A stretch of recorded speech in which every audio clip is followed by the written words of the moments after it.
Program Director, no General Captain, ikomiti labo bese kuba abalingani sibamsene nabo inkonzo, obaba bethu abafundisi, omama abafundisikazi, omama kanjalo ngibingelele futhi nobaba, ngibingelele amadodana, ngibingelele namavolontiya, labantwana beSunday School egameni lenkosi Jesu Kristu ngiyabingelela abazalwane. Uthi Simon Petro mayikhuphuka noJesu besentabeni. Uthi inkosi kuhle kuba silapha. Uyabona ukuthi sekukhushulwa nabantu okudala bedlule emhlabeni. Uyabona ukuthi ngempela ivangeli kaNkulunkulu liyanqoba. Noma sibhekene nani kodwa konke kuzodlula. Ngiyabonga nje bazalwane ukuthi sibe nalenkonzo.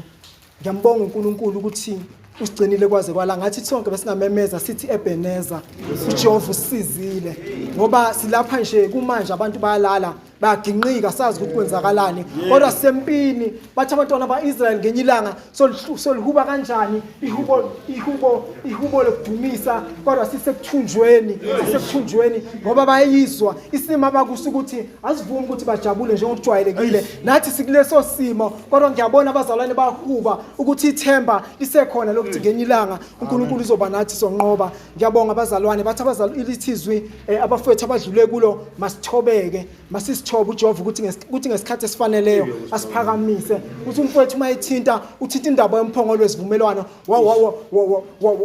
wawisifungo sabantwana bakaIsrayeli noJehova ukuthi mawuhleli kule altari lomphongolo ushinto enkulu kubo ingakho umfowethu mayithinta ethi ba izitha zahlulwa ngalokho ngoba zasuke zamhlanganisa nabanye uNkulunkulu uthi uJehova uNkulunkulu angibafuni abanye uNkulunkulu ngaphandle kwami. Siyabonga kakhulu bazalwane selokhu ngithatha ngifaka emgodlweni wami ngoba umgodlo wami uempty kulonyaka izwi kaNkulunkulu asilizwanga isikhathi sethu sisithola kulo sincane namanje asazi ukuthi kuzokwenzakala noma siphuma kodwa uJehova uNkulunkulu nathi sodlula kho konke. Yazi bazalwane ngizocela ukuthi sibheke la encwadini kaSamuel incwadi yamakhosi isahluko sesibili amakhosi esibili isahluko sesibili ukuthi iBhayibheli lami alifani namanye bengizobiza ikhasi sothatha nje uverse 1 siyoma la kuverse 10 kodwa ke izoba short ngoba ngizobheka nje kakhulu indawo angizukubheka kakhulu onke amavesi ngizocela ukuyifunda amakhosi esibili isahluko sesibili soqala uverse 1 sime evesini le10 isihloko sakhona sithi uEliya uyamukela ezulwini uyingcwele baba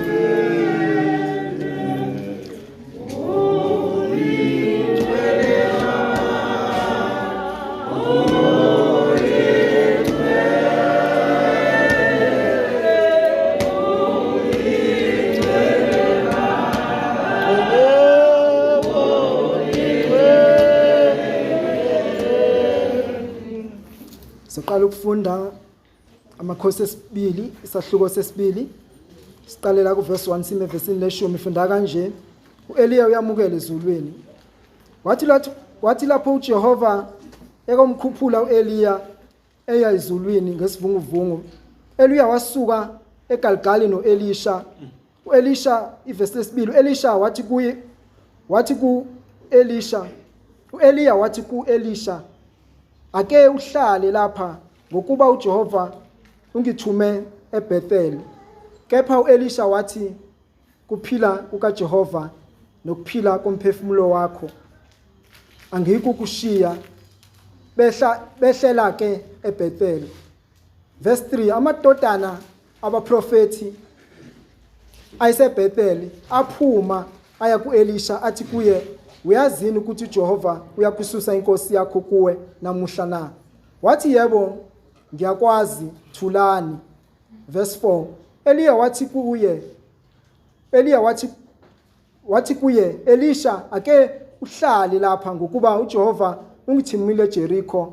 Kepha wathi phila kaJehova nokuphila kwakho angikukushiya. Bafika ke eJericho. Verse 5, amadodana abaprofeti aseJericho asondela kuElisha athi kuye, uyazini ukuthi uJehova uyakususa inkosi yakho kuwe namuhla na? Wathi yebo, ngiyakwazi thulani. Verse 6, Eliya wathi kuye, ake uhlale lapha ngokuba uJehova ungithumile eJordani. Kepha wathi kuphila kaJehova nokuphila kwakho angikukushiya. Bahamba ke bobabili. Verse 7, abantu abangama50 bamadodana abaprofeti baya bema khashana maqondana nabo bona bobabili bema ngaseJordani.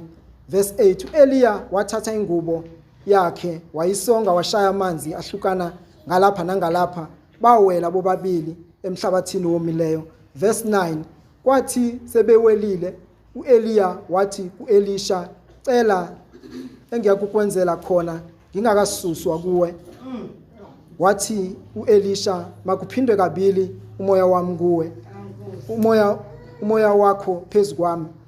Kepha verse 10 lokugcina, kepha wathi ucela into elikhuni, nokho uma ungibona lapho ngisuswa kuwe kuyakuba njalo kuwe, kodwa ungangiboni akuyikuba njalo. Inkosi ibusise ukufunda kwezi. La bazalwane, ngizocela ukuthi sibheke indawo uEliya adlula kuzo noElisha. Ngathi ufike esikhathini la khona ngisondela kubaba umfundisi ukuthi baba umfundisi, ngicela ukuthi uhambe nami ungibonise ukuthi evangelini kube nzima kangakanani uma usahamba, ngoba uEliya noElisha kwakunokufundisana phakathi kwabo. Ngoba siyazi ukuthi uEliya wavula isikole sabaprofeti la khona ayibafundisa ebaqeqeshela lona ivangeli. Manje bazalwane, uthi ake sisuke siqale siye eGalgali ngoba uJehova ungithumile khona. Indaba mayenzeka ngiyabheka isikhathi esikuso ukuthi sinzima kangakanani. Uthi mabeyodlula eGalgali kuyafika ukuthi konje eGalgali abantwana baIsrayeli bathi mabeyodlula khona beholwa uJoshua uJehova uNkulunkulu ngenxa ukuthi babesiqeda kusokwa abafana wabayalela ukuthi mabangahambi besopha, mabahlale kuze kuphela ukopha, ngoba mabahlale baze baphole. Bahlala ngempela abantwana baIsrayeli baze baphola ngaleso sikhathi. Okusho khona ukuthi bazalwane, evangelini esihamba kulo kunezivumelwano ezohamba ezisibopha, kumele ukuthi sisifezekise kuzo futhi sisendleleni sophinde sithwale kanzima ukuthi isimo esikuso ne-environment esikuyo ayivumi ukuthi samsane nayo nabo basokwa basendaweni abaphikelele ezweni lesethembiso. Manje kubo ayibanga lula leyo nto ngoba kwaphoqa ukuthi bahlale ke belinde bangajaha ukuhamba baze baphole. Yazi bazalwane nomzalwane, mayopha ngathi na ubungambona bese umluleka ukuthi kunganjani ukuthi ukuhlale na uzuphole, ngoba bazalwane izinto esibhekene nazo kulesikhathi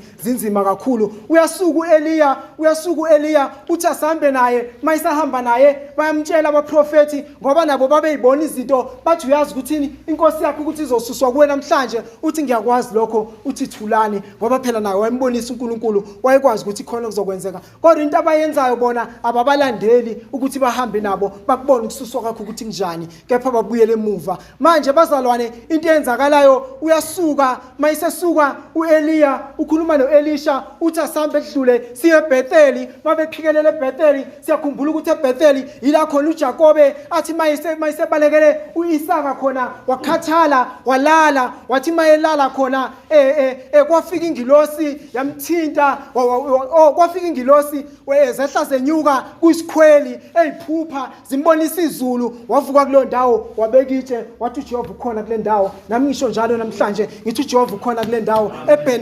Ebenezer ngoba uJehova usizile silapha namhlanje.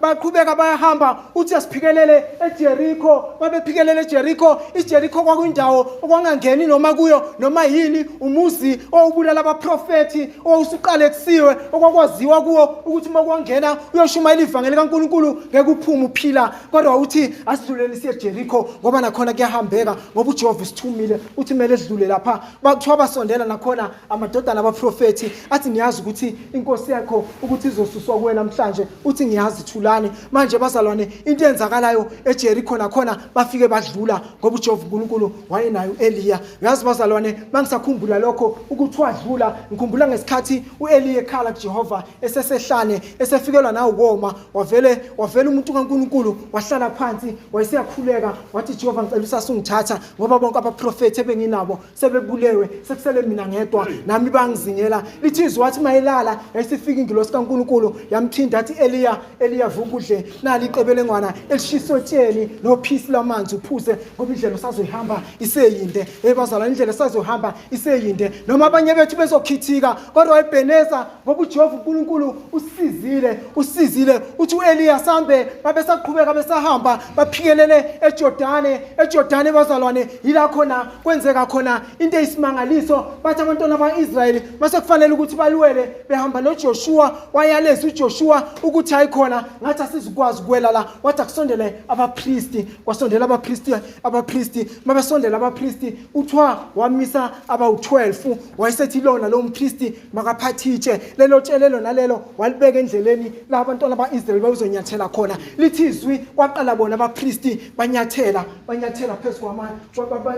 phezu kwamatshe bakhombisa ukuthi kuyaweleka la eJordani lithi izwi beza abantwana baIsrael nabo bafike bawela nathi masila sinobaba siyathokoza ngoba siyazi ukuthi uNkulunkulu nathi ngoba uyothi mayikhomba indlela bese thina silandela bona ngoba bona babaholi bethu uJehova uNkulunkulu ababekile ukuthi basiluse phansi kwevangeli lakhe manje bazalwane into engithintayo uma uEliya eqeda ukwela iJordani uthi yazi uyambheka uyambuka uthi usungacela noma yini ongayicela ngingakasuswa kuwe uthi kuye mayesakhuluma kanjalo ngoba siyazi ukuthi umoya asisenzeli uvela uNkulunkulu usethu Elisha mayesecela uthi ngicela umoya wakho uphinde kabili kimi ngoba umbonile ukuhamba kwakhe naye ukuthi kube kuhle ubonile ukuthi ukwazi ukunqoba yonke into wasusa yonke into ebiyinselele empilweni yakhe makusenze kanjalo bazalwane eqeda ukumphendula kanjalo uEliya uthi uEliya ucela into elikhulu kakhulu ngoba umoya asenzeli bazalwane akusinto yethu kodwa uthi makuthema ngisuswa kuwe wangibheka ngaze ngakhushulwa uthi kuyoba njalo kuwe ukhumbula ukuthi abhekene nezinselelo zokuthi ezoshumayela ezoprofita kuba profeti bakaBhali ababulalayo babebulawa abantu ngalezo ikhathi kodwa uthi evangelini kuyahambeka ngoba uhambile naye waze wadlula kuzo zonke lezi ndawo nathi bazalwane sodlula bese sithi Ebenezer njengoba umprofeti uSamuel washo wathi uJehova uNkulunkulu sisizile kuzoba njalo nakithi manje bazalwane mangisayibheka ngiyabona ukuthi abantwana bakaIsrayeli babeqeda ukwela iJordani la khona esikhumbula khona ukuthi bavuma khona izolo ngoba uJehova uNkulunkulu wayenabo ngesikhathi bewela ngesikhathi kufanele ukuthi babhabhadiswe egameni lenkosi bavuma ukuthi bavuma ukuthi uJesu uyinkosi nomsindisi noma phela bona noma bengasebenzisi leso sifungo kodwa babema ngaso esokuthi bayazi ukuthi uNkulunkulu khona futhi bamkhonza ngoba phela banephila esikhathini seBhayibheli elidala ngesikhathi sabaprofeti kodwa bandulela kuya Kristu lakho engithanda khona bazalwane mase sigoqa ngithanda mayisekhuphuka mayisekhuphuka uJesu ethatha abafundi bakhe entabeni eyokhasimuliswa lithi ilizwi kaNkulunkulu wabonakala noEliya naye wayekhona mayekhona uEliya noMose wayekhona uthi uPetro yazi kuhle ukuba silapha bazalwane Ebenezer ngoba uJehova uNkulunkulu usizile kusenzeka lokho bazalwane uthi mayithi uyabheka uPetro ubheka uJesu phezulu ubona inkazimulo uthi uyabheka uEliya ubheka inkazimulo emakhanda abo yena akayiboni kodwa kuye uthi yazi ngakuhle ukuthi sakha amadokode ngoba uJehova uNkulunkulu unathi kule ndawo yazi bazalwane lithi izulu lavuleka kwavela izwi lathi leyo indodana yami engithokoza ngayo izweni ngathi besingalizwi zikaNkulunkulu ngesikhathi somzima Ebenezer uJehova unathi usizile amen.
Siyabonga endaweni yaseGibhithe